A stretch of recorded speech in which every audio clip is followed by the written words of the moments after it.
حاجیو آؤ شہنشاہ کا روضہ دیکھو، حاجیو آؤ شہنشاہ کا روضہ دیکھو، کعبہ تو دیکھ چکے ہو کعبے کا کعبہ دیکھو، کعبہ تو دیکھ چکے ہو کعبے کا کعبہ دیکھو، آب زمزم تو پیا خوب بجھائی پیاسیں، آب زمزم تو پیا خوب بجھائی پیاسیں، آؤ جود شہ کوثر کا بھی دریا دیکھو، اور غور سے سن تو رضا کعبے سے آتی ہے صدا، غور سے سن تو رضا کعبے سے آتی ہے صدا، میری آنکھوں سے میرے پیار کا روضہ دیکھو، میری آنکھوں سے میرے پیار کا روضہ دیکھو۔ اور جب حاجی لوگ حج کرنے کے لیے جاتے ہیں تو جو حج کی تمنا رکھتے ہیں، جو حج کی آرزو رکھتے ہیں، اس کی دل کی کیا بات ہوتی ہے، اس کی دل کی کیا کیفیت ہوتی ہے، شاعر اس کو لکھتا ہے۔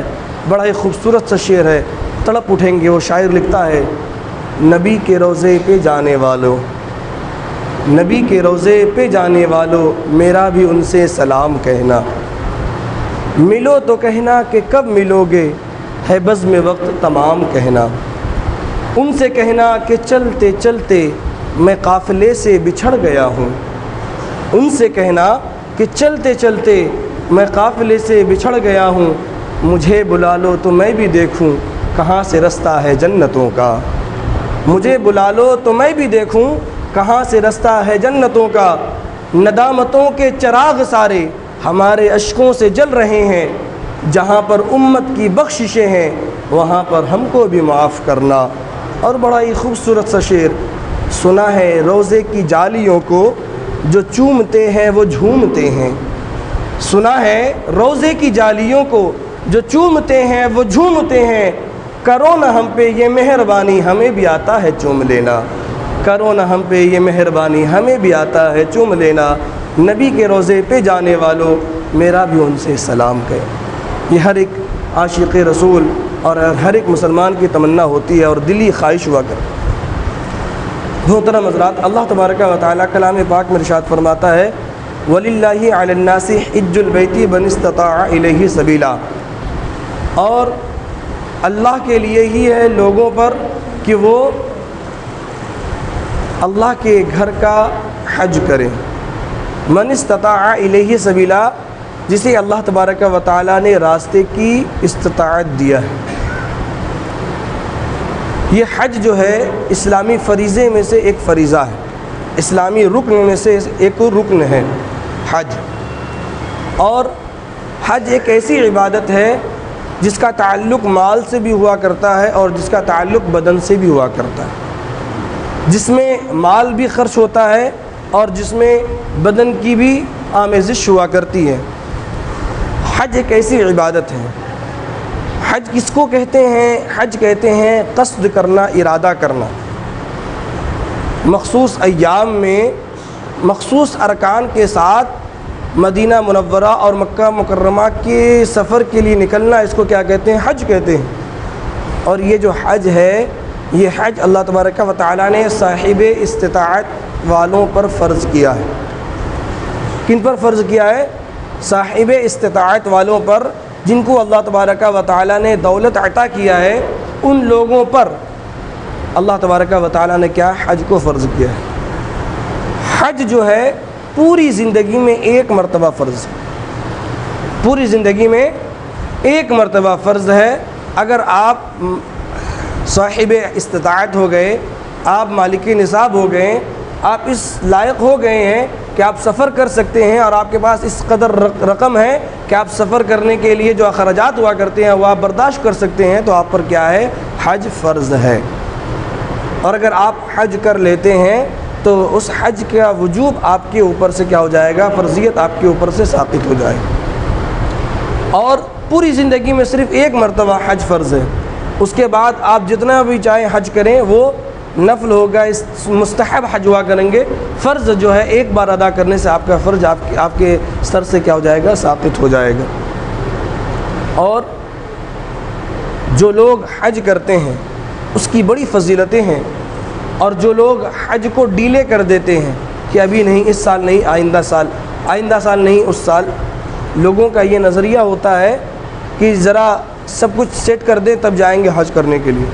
بال بچوں کی شادی کر لیں، بیٹیوں کو اپنے گھر کا کر دیں اور اپنے بیٹوں کا کاروبار سیٹ کرا دیں، تب جا کر کے حج کرنے کے لیے جائیں گے۔ تو وہ لوگ جو صاحب استطاعت ہے، جن پر حج فرض ہو گیا ہے، وہ لوگ کسی بھی وجہ سے اگر حج کو ڈیلے کر رہے ہیں، حج کو جانے سے تاخیر کر رہے ہیں، تو ایسے لوگ بڑے ہی بد نصیب اور کم نصیب انسان ہیں، بڑے ہی کم نصیب انسان ہیں۔ میرے حضور علیہ السلام نے یہ ارشاد فرمایا ہے کہ اگر تم اس لائق ہو گئے ہو کہ حج کر سکو، تمہارے پاس وہ رقم ہے اور صحت ہے کہ تم حج کر سکو، تو تمہیں چاہیے کہ جلدی سے جلدی تم کیا کرو، حج ادا کر لو۔ جتنا جلد ہو سکے تم کیا کرو، حج کو ادا کر لو اور اس کی فرضیت سے خود کو سبکدوش کر لو۔ لیکن لوگ کیا کرتے ہیں، ڈیلے کر دیتے ہیں، حج کرنے کے لیے جلدی نہیں جایا کرتے ہیں، سوچتے ہیں کہ بڑھاپے میں جائیں گے تاکہ حج ادا کریں۔ لوگ یہ نظریہ رکھتے ہیں، اس حالت میں حج کرنا جانا چاہتے ہیں کہ جب وہ بوڑھے ہو جائے، ضعیف ہو جائے۔ حج یہ بڑی مشقت والا عمل ہے، حج میں بڑی تکلیفیں اٹھانی پڑتی ہے، بڑی مشقتیں اٹھانی پڑتی ہے۔ جو لوگ یہ سوچتے ہیں کہ جناب سارے لوگوں کو سیٹ کر دیں پھر جائیں گے بڑھاپے میں، تو وہ کیا حج کے ارکان کو اچھے سے ادا کر پائیں گے؟ صفا و مروہ کا جو سعی کرنا ہوتا ہے، جو تقریباً 3.5 کلومیٹر پر مشتمل ہوگا، تو کیا وہ بڑھاپے کی حالت میں جہاں سانس اکھڑ رہی ہوگی، سانس الٹی چل رہی ہوگی، تھوڑے سے قدم چلنے پر سانس کا پھول جانا ہو رہا ہوگا، تو کیا وہ حج کے اس رکن کو صحیح سے ادا کر پائیں گے؟ کیا وہ طواف کعبہ جس کو مکمل کرنے میں 4 کلومیٹر لگ جایا کرتا ہے، تو کیا وہ بوڑھے ضعیف انسان کیا اس طواف کو اچھے انداز میں کر پائیں گے؟ کیا اس رکن کو بحسن خوبی پائے تکمیل تک پہنچا پائیں گے؟ لوگ یہ نظریہ رکھے ہیں کہ نہیں، سب کچھ سیٹ کر لیں گے تو جائیں گے حج کرنے کے لیے۔ میرے یارو، اگر یہ نظریہ بنا ہوا ہے تو اس نظریے کو ختم کرو۔ اگر اللہ تعالیٰ نے آپ کو مال و دولت عطا کیا ہے، ساتھ میں اللہ تبارک و تعالیٰ نے آپ کو صحت دیا ہے، تو آپ کیا کریں، جلد از جلد حج ادا کر لیں۔ جتنی جلدی ہو سکے آپ کیا کر لیں، خانہ کعبہ جا کر کے طواف کعبہ کر کے اور مکمل طور پر حج کے ارکان کو ادا کر لیں، اور کوشش یہ کریں کہ آپ جوانی کی حالت میں یا اس حالت میں جائیں جس حالت میں آپ حج کے تمام ارکان کو اچھی طریقے سے ادا کر سکیں، اچھی طریقے سے آپ حج کے جملہ ارکان کو ادا کر سکیں، تاکہ آپ کا حج بھی کیا ہو جائے، مقبول اور مبرور ہو جائے۔ اور یہ دعا کریں جب حج کرنے کے لیے جائیں کہ اے میرے پروردگار، میرا حج کیا ہو جائے، مقبول ہو جائے، میرا حج کیا ہو جائے، مبرور ہو جائے۔ اور حج جو ہے یہ بڑا ہی بڑا عمل ہے۔ ذرا آپ غور کریں حج کے متعلق کہ جو لوگ حج کرتے ہیں اس کی کیا فضیلتیں آئی ہیں۔ میرے حضور علیہ السلام نے ارشاد فرمایا ہے کہ جو لوگ حج کرتے ہیں تو حج کرنے کے بعد وہ گویا ایسے ہو جاتے ہیں، گناہوں سے پاک و صاف اس طریقے سے ہو جایا کرتے ہیں جیسے ابھی کوئی بچہ ماں کے پیٹ سے جنم لیا۔ کہ جب بچہ ماں کے پیٹ سے جنم لیتا ہے تو وہ گناہوں سے پاک و صاف ہوتا ہے، اسی طریقے سے جب کوئی حاجی حج کرنے کے لیے جاتا ہے تو حج کرنے کے بعد وہ گناہوں سے یوں ہی پاک و صاف ہو جائے گا، گناہوں سے پاک و صاف ہو جایا کرتا ہے۔ حج کرنے کا مطلب آپ کے جملہ گناہوں کا کفارہ، آپ کے تمام گناہیں معاف ہو جایا کریں گی، لیکن چند گناہ ہیں جو وہ معاف نہیں ہوا کرتے حج سے بھی۔ وہ کیا ہے؟ حقوق العباد۔ کہ اگر آپ حقوق العباد کو پامال کر کے حج کرنے جا رہے ہیں تو آپ کا حج کیا ہوگا؟ قبول نہیں ہوگا۔ اگر آپ حج کرنے جا رہے ہیں لیکن آپ کے اوپر لوگوں کا رقم ہے تو آپ کا حج قبول نہیں ہوگا۔ آپ حج کرنے جا رہے ہیں اور آپ نے کسی کی زمین مار لیا ہے تو آپ لاکھ حج کر لیں، آپ کا حج کبھی قبول نہیں ہوگا۔ آپ حج کرنے جا رہے ہیں، آپ کسی کے پیسے کو دبوچ لیے ہیں یا کچھ کر لیے ہیں، کسی پر ظلم کر دیے، کسی انسان پر ظلم کر چکے ہیں، تو آپ لاکھ جا کر کے طواف کعبہ کریں، آپ لاکھ جا کر کے صفا و مروہ کا سعی کریں، آپ لاکھ جا کر کے مینا میں جا کر کے چکر لگائیں یا رمی جمار کریں یا جملہ ارکان کو ادا کریں، آپ کا حج کبھی قبول نہیں ہوگا۔ حج آپ کا اسی وقت قبول ہوگا، مقبول ہوگا، مبرور ہوگا جب آپ کیا کریں گے؟ حقوق العباد کو مکمل طور پر ادا کر کے جائیں۔ اور جو لوگ حج کو ادا نہیں کرتے ہیں، صاحب استطاعت ہو گئے، مالدار ہو گئے ہیں، صحت بھی ہے، لیکن وہ ڈیلے کر رہے ہیں، تو ایسے لوگ بڑے گنہگار ہیں۔ ان کے پاس طاقت ہے کہ وہ حج کر سکے، کوئی پریشانی نہیں ہے، بال کی کمی نہیں ہے، صحت کی پریشانی نہیں ہے، پھر بھی اگر وہ حج کرنے نہیں جا رہے ہیں تو ایسے لوگ گنہگار ہیں۔ اور جان لیجئے ایسے لوگوں کے بارے میں میرے حضور علیہ السلام نے کیا فرمایا ہے، وہ لوگ سن لیں۔ میرے حضور علیہ السلام نے ارشاد فرمایا، جو لوگ صاحب استطاعت ہونے کے باوجود حج نہیں کرتے ہیں، ایسے لوگوں کے بارے میں میرے حضور نے ارشاد فرمایا کہ ایسے لوگ نصرانی ہو کر کے مرے یا یہودی ہو کر کے مرے، اللہ کو کوئی فرق نہیں پڑتا۔ اللہ تبارک و تعالیٰ کو اس سے کوئی فرق نہیں پڑے گا، جو صاحب استطاعت ہونے کے باوجود حج نہیں کرنے جاتا ہے، وہ نصرانی ہو کر کے مر جائے یا عیسائی ہو کر کے مر جائے یا یہودی ہو کر مر جائے، اللہ تبارک و تعالیٰ کو اس سے کوئی فرق نہیں۔ یہ کتنی بڑی بات ہے کہ انسان کا سب سے اصل چیز جو ہے وہ کیا ہے، ایمان پر خاتمہ ہونا، اور وہیں پر اللہ تبارک و تعالیٰ کو اس سے بات سے کوئی فرق نہیں پڑتا ہے جو لوگ صاحب استطاعت ہونے کے باوجود حج نہیں کرتے، کہ وہ یہودی ہو کر کے مرے یا نصرانی عیسائی ہو کر کے مرے۔ اس لیے اگر رقم اللہ تبارک و تعالیٰ نے دیا ہے تو کیا کریں، جلد از جلد حج کو ادا کریں اور حج کی فرضیت سے خود کو سبکدوش کریں۔ میرے یارو، یہ جو حج ہے اللہ تبارک و تعالیٰ نے مالداروں پر فرض کیا ہے، اور یہ جو مکمل حج ہے، آپ ذرا اس مکمل حج پر توجہ ڈالیں گے تو یہ مکمل حج جو ہے یہ مکمل طور پر نشانی ہے۔ حج کیا ہے؟ نشانی ہے۔ حج کے جملہ ارکان جو ہے وہ نشانی ہے۔ آپ دیکھیں، آپ جو یہ صفا و مروہ کا سعی کرتے ہیں، یہ کن کی نشانی ہے؟ حضرت حاجرہ سلام اللہ علیہا کی نشانی کہ حضرت حاجرہ سلام اللہ علیہا کو جب حضرت ابراہیم علیہ السلام مکہ مکرمہ میں چھوڑ کے گئے تھے حضرت اسماعیل علیہ السلام کے ساتھ، اور جب پانی ختم ہو گیا، کھجور ختم ہو گیا، تو حضرت حاجرہ سلام اللہ علیہا پانی کو دیکھنے کے لیے، پانی کو تلاش کرنے کے لیے کبھی صفا پہاڑ پر جاتی ہے اور دور دور تک نظر ڈالتی ہے کہ کہیں پانی نظر آئے، پھر جب پانی نظر نہیں آتا ہے تو دوڑ کر کے پھر مروہ پہاڑ پر آتی ہے اور وہاں پر چڑھ کر کے پھر پانی کو تلاش کرتی ہے۔ اسی طریقے سے انہوں نے 7 چکر لگایا تھا، تو وہاں پر تو حضرت حاجرہ سلام اللہ علیہا پانی کو تلاش کر رہی تھی، پانی کو ڈھونڈ رہی تھی اپنے بیٹے اسماعیل کے لیے، لیکن اللہ تبارک و تعالیٰ کو حضرت حاجرہ سلام اللہ علیہا کی یہ ادا اس قدر پسند آئی کہ اللہ تبارک و تعالیٰ نے ان کی اس ادا کو حج میں شامل کر دیا، اور حاجیوں کو یہ کہہ دیا کہ حاجی جب تک تم حج کرنے کے لیے آؤ گے، اگر تم صفا و مروہ کا سعی نہیں کرو گے تو تمہارا حج کبھی قبول نہیں ہوگا، تمہارا حج اس وقت تک پورا نہیں ہوگا جب تک تم کیا کر لو، صفا اور مروہ کی سعی نہ کر لو۔ اب تو پانی کی ضرورت نہیں ہے نا، اب تو پانی کا انبار ہوا کرتا ہے، اب کیوں حاجی لوگ دوڑے صفا اور مروہ کا چکر لگائے؟ وہاں تو حضرت حاجرہ نے پانی کے دیکھنے کے لیے، پانی کو ڈھونڈنے کے لیے نا چکر لگایا تھا، پانی کے دیکھنے کے لیے کبھی صفا پہاڑ سے مروہ پہاڑ، کبھی مروہ پہاڑ سے صفا پہاڑ کی طرف چکر لگا رہی ہے پانی کی وجہ سے۔ اب تو پانی کی کثرت ہے، پانی کا انبار ہے، لیکن اب تو نہیں دوڑنا چاہیے۔ لیکن حضرت اللہ تبارک و تعالیٰ کو حضرت حاجرہ سلام اللہ علیہا کی یہ ادا اس قدر پسند آئی کہ اللہ تبارک و تعالیٰ نے ان کی اس ادا کو حج میں شامل فرما دیا اور کہہ دیا کہ جب تک حاجی اس رکن کو پورا نہیں کریں گے ان کا حج مکمل نہیں ہوگا۔ اسی طریقے سے دیکھیں، رمی جمار، حاجی لوگ جاتے ہیں شیطان کو کنکری مارتے ہیں، پتھر مارتے ہیں، تو کیا جہاں پر وہ پتھر مار رہے ہیں وہاں شیطان موجود ہے؟ وہاں پر ایک پتھر کا ایک مجسمہ بنا دیا گیا، ایک دیوار بنا دیا گیا ہے، تو کیا وہاں شیطان موجود ہے؟ وہاں شیطان موجود نہیں ہے، لیکن وہ پتھر کس کو مار رہے ہیں؟ میرے یارو، یہ بھی ایک نشانی ہے۔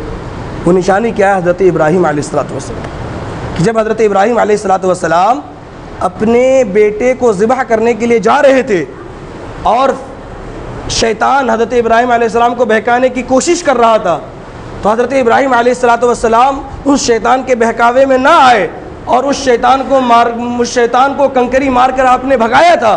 تو اللہ تبارک و تعالیٰ کو حضرت ابراہیم علیہ السلام کی یہ ادا کہ اللہ تبارک و تعالیٰ نے حضرت ابراہیم علیہ السلام کی اس ادا کو حج میں شامل فرما دیا اور کہہ دیا کہ جب تک حاجی جائیں گے اور رمی جمار نہیں کریں گے، پتھر نہیں ماریں گے، ان کا حج پورا نہیں ہوگا۔ میاں اب تو وہاں پر شیطان موجود نہیں ہے، اب پتھر مارنے کی کیا ضرورت ہے؟ میاں اللہ تبارک و تعالیٰ کو حضرت ابراہیم علیہ السلام کی یہ ادا پسند آئی، اس لیے اللہ تبارک و تعالیٰ نے حج کے ارکان میں اس رکن کو شامل فرما دیا۔ تو یہ حج جو ہے مکمل طور پر نشانی ہے بزرگان دین کی، انبیاء کرام کی، اللہ تبارک و تعالیٰ کے مقرب بندوں کی نشانیاں ہیں۔ طواف کعبہ وہ بھی نشانی ہے، وہاں پر جا کر کے آپ لوگ حلق کرتے ہیں، وہاں جا کر کے آپ جو قربانی کرتے ہیں وہ بھی ایک نشانی ہے۔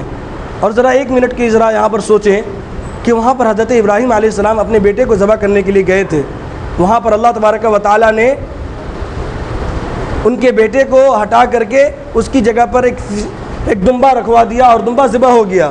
اگر اللہ تبارک و تعالیٰ ہم مسلمانوں کو بھی یہ کہہ دیتا کہ تم بھی جب جاؤ حج کرنے کے لیے تو اپنے بیٹے کو لے کر جانا اور اسے ذبح کرنا، تو کیا ہمارے اندر آپ کے اندر یہ استطاعت ہوتی؟ ہمارے اندر اور آپ کے اندر یہ پاور ہوتا کہ اپنے ہی بیٹے کو لے کر کے جائیں اور اسے لٹا کر کے ذبح کرنے کی کوشش کریں؟ یہ تو اللہ تبارک و تعالیٰ کا فضل ہے کہ اللہ تبارک و تعالیٰ نے جو حضرت ابراہیم علیہ السلام نے جو کیا اور اس کے فدیے کے طور پر جو دمبا ذبح ہوا، ہم پر یہی حکم دیا کہ ہم اور آپ وہاں پر جا کر کے جانوروں کی قربانی کریں۔ تو یہ مکمل جو حج ہے یہ کیا ہے؟ بزرگوں کی، اولیاء کرام کی، اللہ کے مقرب مخصوص بندوں کی کیا نشانی۔ تو اگر اللہ تبارک و تعالیٰ نے آپ کو دولت دیا ہے، صحت دیا ہے، تو آپ جتنا جلدی ہو سکے حج کر لیں، اس لیے کہ جو لوگ باوجود کہ صاحب استطاعت ہونے کے، باوجود کہ مال و دولت اور صحت ہونے کے جو لوگ حج نہیں کرتے ہیں، ایسے لوگ بڑے گنہگار ہیں۔ اور ایسے لوگوں کے بارے میں حضور نے فرمایا کہ ایسے لوگ یا تو عیسائی ہو کر کے مرے یا تو نصرانی ہو کر کے مرے، اللہ کو اس بات سے کوئی فرق نہیں پڑتا۔ حج جو ہے بہت ضروری عمل ہے۔ اب ذرا ایک دو واقعہ آپ کو پیش کروں پھر تقریر ختم کروں۔ حضرت عبداللہ ابن مبارک ایک بہت بڑے محدث گزرے ہیں، بہت بڑے محدث۔ ان کے بارے میں آتا ہے کہ انہوں نے فرض والا جو حج تھا ان کی زندگی میں، جو انسان کی زندگی میں ایک بار حج فرض ہوتا ہے، تو انہوں نے اپنے فرضیت والے حج کو ادا کر لیا تھا۔ اب نفلی حج کرنے کے لیے وہ جا رہے تھے، اپنے ساتھیوں کے ساتھ وہ جا رہے تھے۔ جب کوفہ پہنچے تو وہاں پر سوچا کچھ خرید لیں احرام کے سامان کو اور دیگر ضرورتوں کو خرید کر کے پھر وہ حج کے لیے نکلیں۔ تو ان کے جو ساتھی تھے، یار لوگ تھے، سارے کے سارے لوگوں نے اپنی مارکیٹنگ کر لیا، چیزوں کو خرید لیا، وہ لوگ تھک گئے اور وہ لوگ پہلے چلے گئے۔ اور عبداللہ ابن مبارک کہتے ہیں کہ جب سارے لوگ چلے گئے تو میں بھی اپنی مارکیٹنگ کیا اور جو چیزیں مجھے خریدنی تھی حج کے لیے میں نے ان چیزوں کو خرید لیا۔ اور خریدنے کے بعد شام ہو گئی تھی، میں بڑا تھک گیا تھا، تو سوچا کہ تھوڑا سا جو جھیل ہے اس جھیل کے پاس جاؤں اور تھوڑی سی ٹھنڈی ہواؤں سے خود کو لطف اندوز کروں۔ تو انہوں نے اس جھیل کا سفر کیا۔ جھیل کے پاس پہنچے تو وہ کیا دیکھتے ہیں کہ رات کا وقت ہے، اندھیرا چھایا ہوا ہے۔ ایک خاتون نقاب پوش جو پردہ میں ہے، نقاب پہنے ہوئی ہے، وہ خاتون آتی ہے اور اس جھیل کے پاس ایک مردہ بھینس پڑا ہوا تھا، وہ خاتون آتی ہے اور آنے کے بعد اس مردے بھینس کے گوشت کو چیرتی ہے اور چیرنے کے بعد اپنے تھیلے میں اس گوشت کو رکھتی ہے اور جانے لگتی ہے۔ حضرت عبداللہ ابن مبارک نے دیکھا یہ سارا ماجرا تو ان کے دل میں یہ خیال آیا کہ ہو سکتا ہے کہ یہ خاتون کوئی ہوٹل وغیرہ چلاتی ہوگی جہاں پر یہ مردے کے گوشت کو کھلایا کرتی ہوگی۔ یہ تو بہت بڑا عمل ہے، اس سے روکنا چاہیے، جاسوسی منع ہے، لیکن انہوں نے لوگوں کی ہدایت کے لیے، لوگوں کی بہتری کے لیے اس خاتون کا پیچھے کرنے کا ارادہ کیا۔ وہ خاتون جانے لگی، حضرت عبداللہ ابن مبارک اس کے پیچھے جاتے ہیں، فرماتے ہیں کہ میں اس کے پیچھے گیا۔ وہ خاتون کوفہ کے گلیوں میں جا رہی ہے، تنگ گلیوں میں جا رہی ہے، جاتے جاتے ایک بڑا سا دروازہ آیا لکڑی کا، اس دروازے کے پاس وہ پہنچتی ہے اور پہنچنے کے بعد اس دروازے پر زور سے دستک مارتی ہے۔ آپ فرماتے ہیں کہ میں نے دیکھا کہ وہ جب دستک مار رہی تھی تو دروازہ کھلتا ہے اور اندر سے 3-4 بچیاں آتی ہیں جو آ کر کے اس خاتون سے لپٹ جاتی ہیں اور خاتون سے کہتی ہے کہ آج میرے لیے کچھ لایا ہے، آج ہم لوگوں کے لیے کچھ کھانے کے لیے چیز لائی ہے؟ تو وہ خاتون کہتی ہے کہ آج بھی میرے پاس کچھ نہیں، آج بھی میں کچھ لے کر کے نہیں آئی ہوں، لیکن اب میں یہ دیکھ رہی ہوں کہ اگر تم لوگوں کو کچھ کھانے نہیں ملے گا تو تم لوگ گر جاؤ گی، تم لوگ مر جاؤ گی، تمہارے اندر طاقت اور قوت نہیں ہے، 4 دن ہو گیا کچھ کھایا نہیں ہے، کچھ پیا نہیں ہے، تو تمہارے اندر وہ طاقت اور قوت نہیں ہے، میں دیکھ رہی ہوں۔ تو جھیل کے پاس ایک مردہ جانور پڑا ہوا تھا، میں اس کے گوشت کو لے کر کے آئی ہوں، آؤ اس کے گوشت کو پکاؤ اور کھا لو۔ اس لیے کہ نبی پاک علیہ الصلوۃ والسلام نے ارشاد فرمایا ہے کہ جب جان پر بن آئے اور موت کا خدشہ ہو، کہ جب ایسا لگے کہ اب ہم مر جائیں گے اور کچھ کھانے کا نہ ہو، تو اس وقت تمہارے لیے مردہ جانور کا بھی گوشت کھانا حلال ہے۔ اتنا کھانا، اتنی مقدار کھانا جتنی مقدار سے آپ کیا رہ سکیں، زندہ رہ سکیں، اتنی مقدار گوشت کھانا مردے جانور کا بھی آپ کے لیے حلال ہے۔ اس لیے اب ہماری یہ حالت ہو گئی ہے کہ اب اگر ہم نہ کھائیں تو پھر کیا ہو جائیں گے، مر جائیں گے۔ تو میں یہ مردے جانور کی گوشت لے کر کے آئی ہوں، اس سے پکاؤ۔ اور آگے وہ جو خاتون جو کہتی ہے وہ جملہ فرماتے ہیں عبداللہ ابن مبارک کہ وہ جب جملہ میں نے سنا تو میں تڑپ اٹھا۔ وہ خاتون کہتی ہے کہ میں سید زادی ہوں، میں اولاد رسول میں سے ہوں، مجھ پر منع کیا گیا ہے کہ میں زکوٰۃ صدقات کو قبول کروں، میں زکوٰۃ نہیں کھا سکتی ہوں، صدقات نہیں کھا سکتی ہوں، ان چیزوں کو قبول نہیں کر سکتی ہوں، اس لیے میں اس نتیجے پہ پہنچی ہوں کہ میں نے مردے جانور کے گوشت کو لایا اور اس کو کھاؤں۔ حضرت عبداللہ ابن مبارک کہتے ہیں کہ جب میں نے یہ سنا تو میں تڑپ اٹھا، ایک سید زادی، یہ حالت۔ جب وہ خاتون اندر چلی گئی تو آپ فرماتے ہیں کہ میں دروازے پر گیا اور زور سے دستک دیا۔ زور سے دستک دینے کے بعد جب اندر سے خاتون نکلی اور پوچھا کون، تو آپ کہتے ہیں کہ میں عبداللہ ابن مبارک، مجھے لوگ عبداللہ ابن مبارک کے نام سے جانتے ہیں، میں محدث ہوں، میں لوگوں کو حدیثیں سنایا کرتا ہوں، بتایا کرتا ہوں، میرے بڑے شاگرد ہیں۔ تو خاتون نے پوچھا کہ مجھے اس سے کیا؟ تو آپ نے کہا کہ یہ 300 دینار ہے، آپ کی بارگاہ میں پیش کر رہا ہوں، آپ اسے قبول کر لیں۔ اس خاتون نے کہا کہ مجھے اس کی ضرورت نہیں ہے، آپ لے کر جائیں، ہم نہیں لے سکتے۔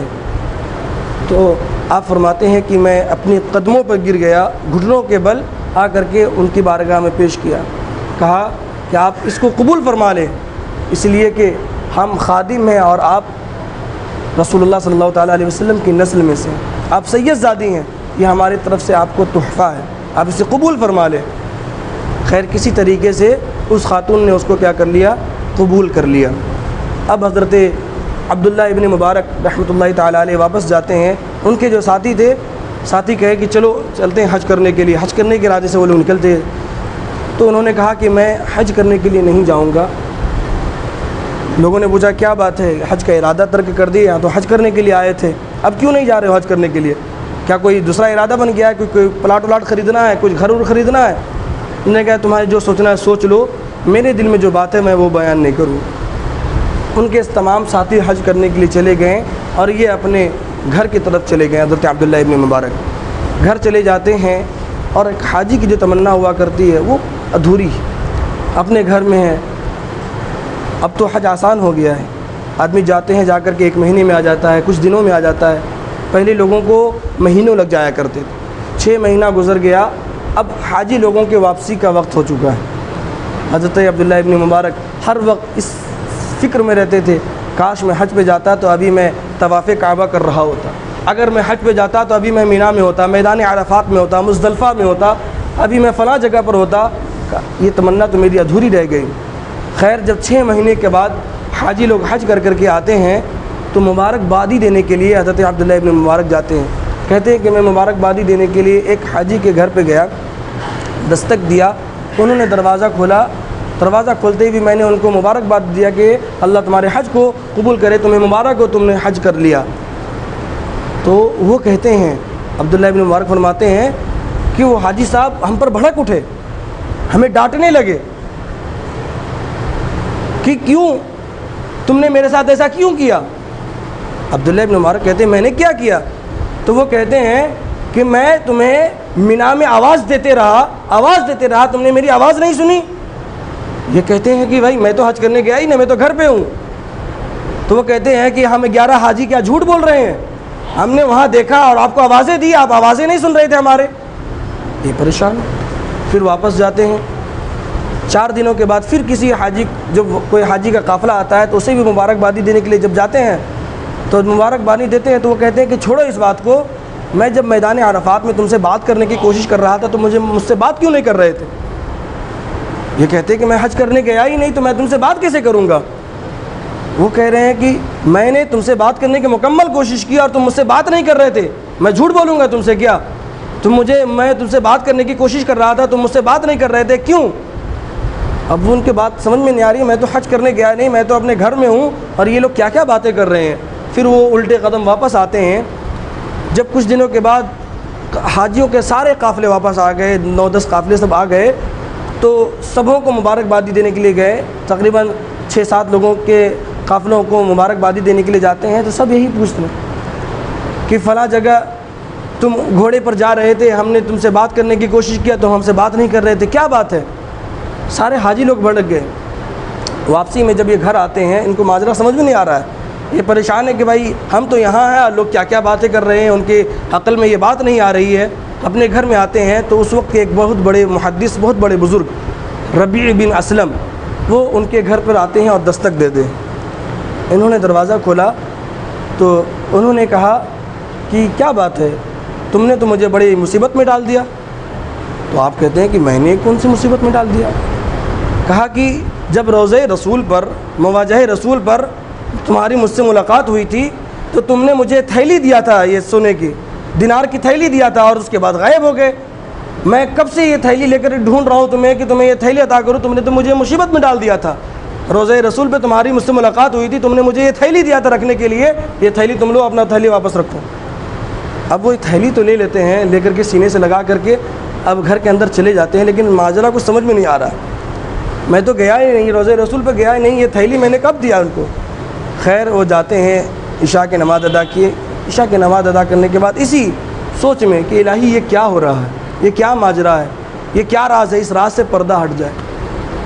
یہ کہتے کہتے، یہ سوچتے سوچتے ان کی آنکھ لگ جاتی ہے کہ ان کے گھر کی در و دیوار چمکنے لگتی ہے، ان کا پورا گھر معطر ہو جاتا ہے، خوشبو سے بھر جاتا ہے۔ ان کی آنکھ لگتی ہے، پلک جھپکتا ہے کہ سامنے اللہ کے رسول صلی اللہ تعالیٰ علیہ وسلم خواب میں تشریف لاتے ہیں۔ اللہ کے رسول صلی اللہ تعالیٰ علیہ وسلم خواب میں تشریف لاتے ہیں۔ حضرت عبداللہ ابن مبارک جب حضور علیہ الصلوۃ والسلام کو دیکھتے ہیں پھوٹ پھوٹ کر کے روتے ہیں۔ اب وہ سوچتے ہیں کہ اب حضور کچھ فرمائیں، اب حضور کچھ کہیں، تو پھر حضور علیہ الصلوۃ والسلام نے جو جملہ کہا وہ جملہ سنیں۔ حضور علیہ السلام نے کہا کہ اور کتنے گواہ میں بھیجوں کہ تمہارا حج قبول ہو گیا ہے، اور کتنے گواہ میں تمہارے پاس بھیجوں کہ تمہارا جو حج ہے وہ حج قبول ہو گیا ہے، رب کی بارگاہ میں مقبول ہو گیا ہے، مبرور ہو گیا ہے، اور کتنے گواہ میں بھیجوں؟ وہ عرض کرتی ہے یا رسول اللہ صلی اللہ تعالیٰ علیہ وسلم میں تو حج پہ گیا ہی نہیں، میں تو حج پہ گیا ہی نہیں۔ تو حضور علیہ الصلوۃ والسلام نے فرمایا کہ یہ جو تم نے 300 دینار خرچ کیے تھے میں اس کا ڈبل کر کے تمہارے پاس پہنچا دیا ہے، یہ 600 دینار تمہارے پاس موجود ہے، اسے گن لو۔ وہ پریشان ہے کہ یہ کیا معاملہ ہے، کیا ماجرا ہے؟ میرے یارو سنو، جو کوئی بھی کسی پریشان حال کی پریشانی کو دور کرے گا، جو کوئی بھی کسی مصیبت زدہ کی مصیبت کو دور کرے گا، جو کوئی بھی کسی ٹوٹے ہوئے دل کو جوڑے گا، اسے خوش کرے گا، اللہ تبارک و تعالیٰ اسے مقبول حج کا ثواب عطا فرمائے گا۔ اللہ تبارک و تعالیٰ اسے مقبول حج کا ثواب عطا فرمائے گا۔ میرے حضور علیہ الصلوۃ والسلام نے فرمایا کہ اے مبارک تم سن لو، اللہ تبارک و تعالیٰ نے تمہارے نام کا ایک فرشتہ بنا دیا ہے، اب تم حج کرنے جاؤ یا نہ جاؤ کوئی فرق نہیں، تمہارے نام سے ہر سال وہ فرشتہ حج کرے گا، حج تو وہ فرشتہ کرے گا اور حج کا ثواب تمہارے نامہ اعمال میں لکھ دیا جائے گا۔ تو یہ کس کی بدولت ہوا کہ انہوں نے ایک پریشان زدہ، ایک مصیبت زدہ خاتون کے ساتھ حسن سلوک کیا، اس کی پریشانی کو دور کیا۔ تو میرے حضور نے جو یہ فرمایا ہے کہ جو کوئی مصیبت زدہ کی مصیبت کو دور کرے گا، اللہ تبارک و تعالیٰ اسے مکمل طور پر حج کا ثواب عطا فرمائے۔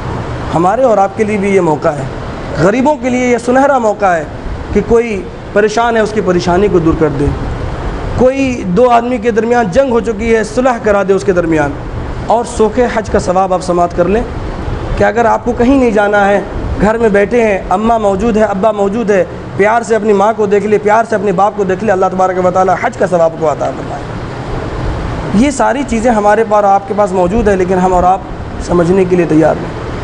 میرے یارو، آپ کوشش یہ کریں کہ ان چیزوں پر عمل کریں، آپ کوشش یہ کریں کہ لوگوں کے لیے آسانیاں پیدا کریں، آپ کوشش یہ کریں کہ لوگوں کے لیے سہولتیں فراہم کریں، تاکہ اللہ تبارک و تعالیٰ ہمیں اور آپ کو بھی حج کا ثواب عطا فرمائے۔